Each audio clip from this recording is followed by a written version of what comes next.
Bon, d'abord, ça a été une surprise pour moi aussi, parce que vous avez raison de dire que c'est pas du tout l'idée traditionnelle qu'on se fait de la Troisième République. Parce que beaucoup de gens, et je me rends compte là maintenant que je fais des entretiens, ils disent mais alors vous voulez inventer une nouvelle religion. Ils pensent que je suis un faiseur de religion. Donc c'est quand même compliqué. Hein.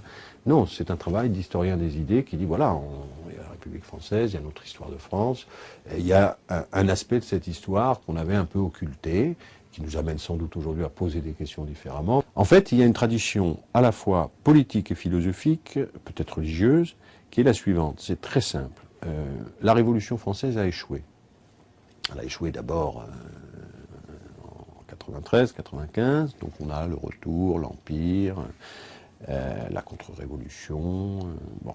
Et puis une deuxième République, 1848.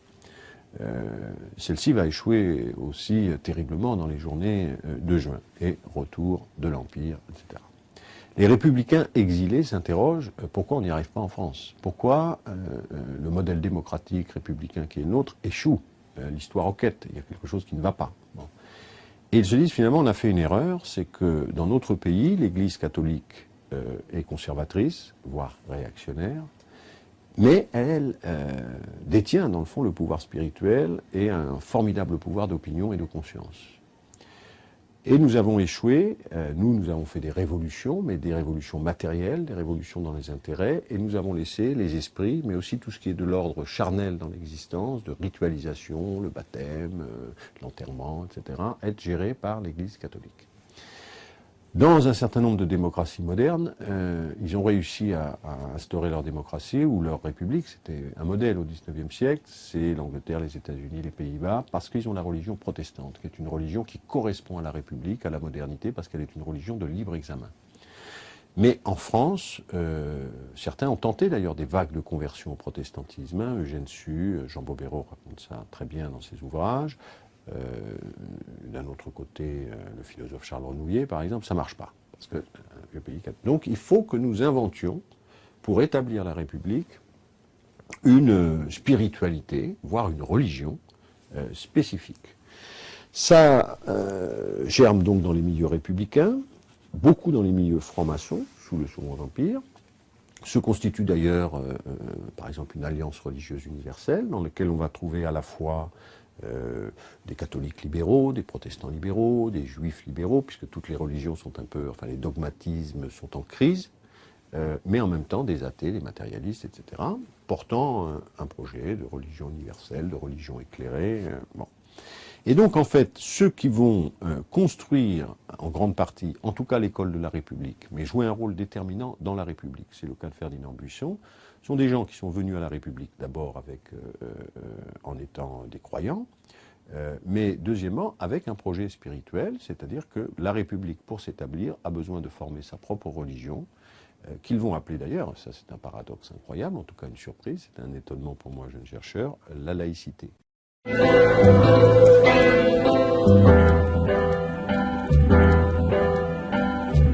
C'est une religion de la liberté, c'est une religion des droits de l'homme, c'est une religion donc de l'humanité partagée, c'est une religion de l'instruction, c'est une religion du libre examen, c'est une religion un peu hétérodoxe en ce sens qu'elle s'appuie sur tout un courant qu'on trouve à la fois dans la Kabbale, dans l'illuminisme, avec l'idée que c'est dans le fond aux hommes de continuer la création divine, donc on a une responsabilité aussi historique, ce qu'on appelle la théologie de la liberté, c'est-à-dire que l'œuvre n'est pas achevée, nous avons à la poursuivre, nous avons cette mission, et puis c'est comme je le dis, religion démocratique en ce sens que autant l'idée est de l'incarnation à travers Jésus, c'est-à-dire un seul homme, et eux leur idée c'est que dans le fond le divin, ou je ne sais pas comment dire, doit s'incarner dans tous les hommes, à égalité, pas de clergé, pas d'intercesseur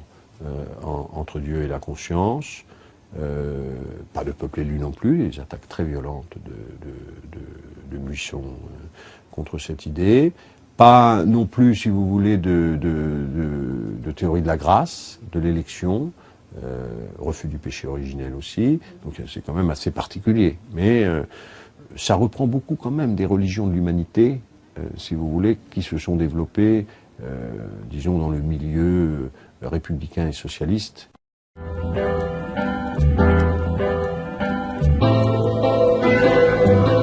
C'est une religion, dans le fond,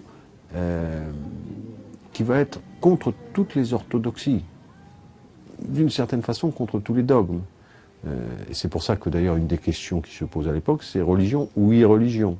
Buisson dit c'est la même chose. Il y a un très grand livre de Jean-Marie Guyot qui s'appelle Les religions de l'avenir, et c'est tout le problème du processus de sécularisation, c'est de savoir est-ce que cette irreligion elle-même n'est pas aussi une forme moderne de religion. Le message évangélique, le message de Jésus est beaucoup plus accompli par la révolution même socialiste, on va dire, radicale socialiste, républicaine, que par toutes les autres formes. Voilà. Que l'accomplissement final, c'est, disons, une religion qui est quand même très très éloignée, en tout cas, de l'orthodoxie catholique. En réalité, Jésus-Christ est pour eux, je crois, la figure de l'idéal moral. Autrement dit, les qualités morales de Jésus-Christ, c'est le type humain moral absolu. Il dédivinise Jésus, c'est d'ailleurs lieu à polémique énorme, mais cet homme-là nous a donné un type moral, comme Socrate par exemple, mais voilà, il nous a donné indépassable. Tout homme peut devenir un Christ républicain, et que ce que nous devons faire par la puissance publique, par l'organisation collective de la société, c'est permettre à chacun de réaliser ce type moral. Dans le fond, c'est aussi un but, on se dit souvent à quoi sert l'éducation, alors donc produire des citoyens, instruction civique, des gens capables de s'insérer dans la société, travail, etc. Là, ça rajoute une dimension. Nous avons à l'école, c'est pour ça qu'on a enseigné les morales laïques à l'époque, nous avons aussi à l'école à forger des gens qui portent un certain nombre de valeurs.